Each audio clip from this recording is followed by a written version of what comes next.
Hello everyone and welcome to the class. आज हम 2013 के कुछ लिटरेचर से रिलेटेड क्वेश्चंस करने वाले हैं और इसके थ्रू हम थोड़ा थोड़ा लिटरेचर को भी समझ लेते हैं। Let's start the journey. तो 2013 के क्वेश्चन से हम लोग स्टार्ट करते हैं और सबसे पहला क्वेश्चन जो है वो सोनेट से रिलेटेड यहाँ पूछा गया है और क्वेश्चन कुछ इस तरीके का है कि octave and sestet are two main parts of. देखिए, आपको पता है कि एक सोनेट जो है वो पेट्रार्कन सोनेट है और उसके बाद हम शेक्सपियरियन सोनेट की बात करते हैं या स्पेंसरियन सोनेट की बात करते हैं। पेट्रार्कन सोनेट जो है उसका डिवीजन आपको पता है। पहली बात तो आपको सोनेट के बारे में पता होगा कि 14 लाइंस होती है इसमें, और पेट्रार्कन सोनेट जो है दो पार्ट्स में जो है वो डिवाइडेड है। और क्या पार्ट्स हैं? पहला 8 लाइंस का एक पार्ट है जिसे हम क्या कह देते हैं, ऑक्टेव कह देते हैं, और फिर आपका है सेस्टेट जो कि 6 लाइंस जिसमें की होती है। तो 8 और 6 जो है वो ऑक्टेव एंड सेस्टेट में डिवाइडेड है। कौन से प्रकार की सोनेट है? वो पेट्रार्कन फॉर्म जो है वो है। और अगर मैं शेक्सपियरियन सोनेट की बात करूं तो इसमें 3 क्वार्टरेंस होते हैं, मतलब 4-4 लाइंस के 3 क्वार्टरेंस होते हैं। पहली 4 लाइन, फिर दूसरी 4 लाइन, फिर तीसरी 4 लाइंस, और उसके बाद एक कपलेट होता है, मतलब कि 2 लाइंस का जो कपलेट जिसे कहते हैं वो 2 लाइंस होती हैं। तो 4-4-4 और फिर 2, मतलब कि टोटल कितनी हो गई? 14 लाइंस। तो वो शेक्सपियरियन सोनेट और स्पेंसरियन सोनेट जो होती है वो डिवाइडेड होती है 3 क्वार्टरेंस प्लस 1 कपलेट, और जो पेट्रार्कन सोनेट होती है वो ऑक्टेव एंड सेस्टेट में डिवाइडेड होती है। तो यहाँ आंसर आपका फर्स्ट आंसर बिल्कुल सही है। और हम देख लेते हैं, both Spenserian and Shakespearean sonnets are arranged in 3 quatrains and 1 couplet. ये आपने अभी समझ ही लिया है। ऑनोमेटोपिया इज डिफाइंड एज, ये फिगर ऑफ स्पीच के बारे में आप सुन चुके हैं। जो साउंड वर्ड्स होते हैं उनकी हम पहले भी बात कर चुके हैं 2016 में, और बहुत ही आसान क्वेश्चन है। ये आपका इसमें आंसर है। Figure of speech in which the formation of words is such whose sound is imitative of the action designated। तो आपको पता है, जैसे हमने एक एग्जाम्पल भी दिया था, बेल का एग्जाम्पल लिया था, डिंग डोंग एग्जाम्पल लिया था। तो डिंग डोंग जो है वो क्या है? वो बेल के साउंड से रिलेटेड है। हिस है वो स्नेक की साउंड से रिलेटेड है। तो ऐसे कुछ साउंड वर्ड्स होते हैं जो कि ऑनोमेटोपिया कहलाते हैं। तो हम आगे बढ़ते हैं और ये क्वेश्चन देख लेते हैं। soliloquy इज डिफाइंड एज, और soliloquy क्या है? soliloquy में क्या होता है? That is an action of speaking alone और टू वन सेल्फ। अलोन और टू वन सेल्फ। तो यहाँ कोई भी एक हेरर नहीं होगा जिससे बातचीत चल रही है, कोई भी ऐसा लिसनर नहीं होगा जिससे बातचीत चल रही है। अलोन ही स्टेज पे जो है वो कैरेक्टर अपनी बात को कह रहा होता है, अपने आप से कह रहा होता है और अलाउड कह रहा होता है। तो यहाँ देख लेते हैं, a soliloquy is an act of speaking one's thoughts aloud when by oneself or regardless of any hearers, especially by a character in a play। soliloquy आप समझ गए हैं, ये अपने आप से बात करने का एक फॉर्म है soliloquy, जिसमें अपने आप से ही कैरेक्टर क्या करता है? बात करता है। फिर आगे बढ़ते हैं। ये है विक्टोरियन एज की बात। विक्टोरियन एज जो है कौन सी है? ये देखिए, 1837 से 1901 जो है वो विक्टोरियन एज है, विक्टोरियन पीरियड है। ये आप लोग अब तक तो याद कर चुके होंगे कि विक्टोरियन पीरियड कौन सा है। ऐसा क्वेश्चन 1 या 2 क्वेश्चंस इससे रिलेटेड पक्का ही पूछे जाते हैं। तो एजेस को आप अच्छे से याद कर लीजिए कि कौन सी एज का ड्यूरेशन जो है वो क्या है, वो आपको याद होना चाहिए। ये यहाँ पे देख रहे हैं 1837 और 20 जून 1837 जो क्वीन विक्टोरिया थे वो उन्होंने उनका राज जो है वो स्टार्ट हुआ था, और जनवरी 22 1901 में क्या हुआ था कि उनकी डेथ हो गई थी। तो ये पीरियड जो है वो क्वीन विक्टोरिया का पीरियड था। ये 20 जून 1837 एंड देन 22 जनवरी 1901 में इनकी डेथ हो गई थी। तो 1837 से 1901 का जो पीरियड है वो क्वीन विक्टोरिया का पीरियड था। ये पूछा है कि विच one of the following is correctly matched. Correctly matched बताना है कि कौन सा करेक्टली मैच्ड है।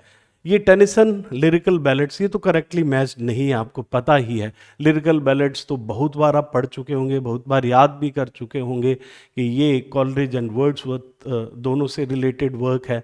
और फिर अगर हम बात करें वेस्टलैंड, द वेस्टलैंड जो है वो आपको पता है इलियट का वर्क है। और फिर यहाँ रुडयार्ड किपलिंग ने लिखा है द फाइव नेशंस। ये बिल्कुल सही है कि रुडयार्ड किपलिंग ने ही द फाइव नेशंस जो है वो लिखे थे। और उसके बाद है W.H. ऑडन, ये श्रॉफशायर लैड जो है, ये श्रॉफशायर लैड भी इन्होंने नहीं लिखा था। श्रॉफशायर लैड जो है वो किसने लिखा था, वो एल्फ्रेड एडवर्ड हाउसमैन ने लिखा था, जो 1896 में पब्लिश हुई थी। और आप देखें इसके अंदर 63 पोएम्स थी।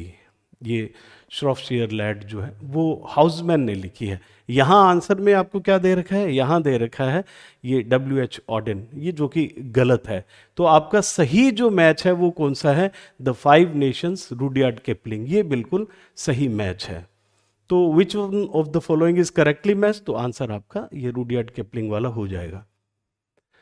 फिर हम आगे बढ़ते हैं। Oxford movement was initiated by, ये आपको पता ही है कि ये सब जैसे कीबल है या मैं कहूँ न्यूमैन है, कीबल है, फ्राउड है, ये सब क्या थे, ऑक्सफोर्ड मूवमेंट के व्यक्ति थे। और ये ऑक्सफोर्ड यूनिवर्सिटी में पढ़ने वाले लोग थे।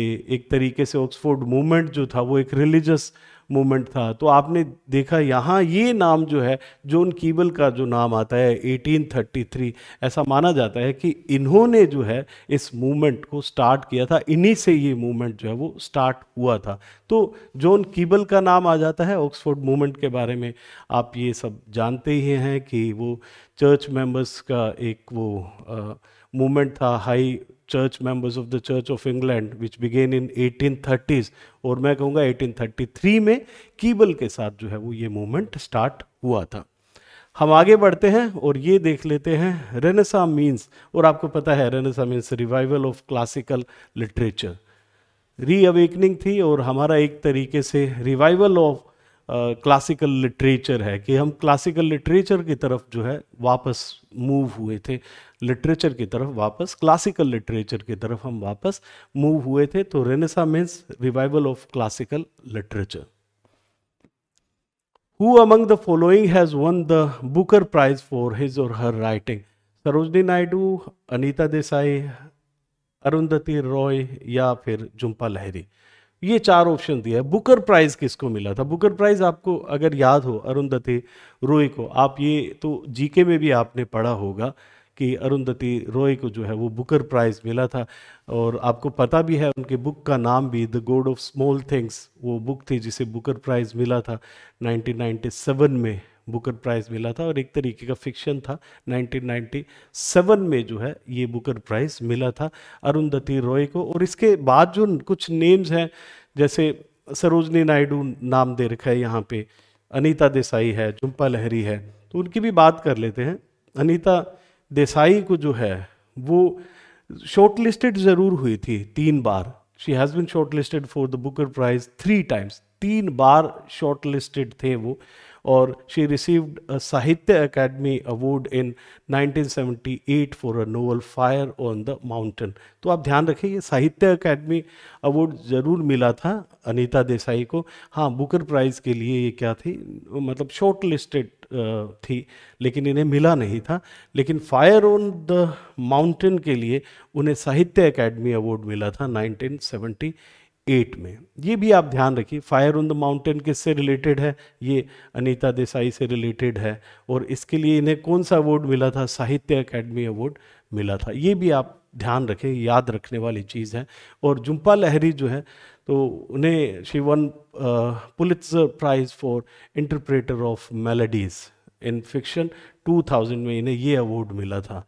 तो ये पुलित्जर प्राइज मिला था इन्हें झुंपा लाहिरी को। तो आपको पता चला अनीता देसाई को कौन सा अवार्ड मिला था, झुंपा लाहिरी को कौन सा अवार्ड मिला था। सरोजनी नायडू का तो इस अवार्ड से कोई लेना देना है ही नहीं, क्योंकि ये अवार्ड जो है बुकर प्राइज जो है वो 1969 में स्टार्ट हुआ था और सरोजनी नायडू की तो डेथ ही 1949 में हो गई थी।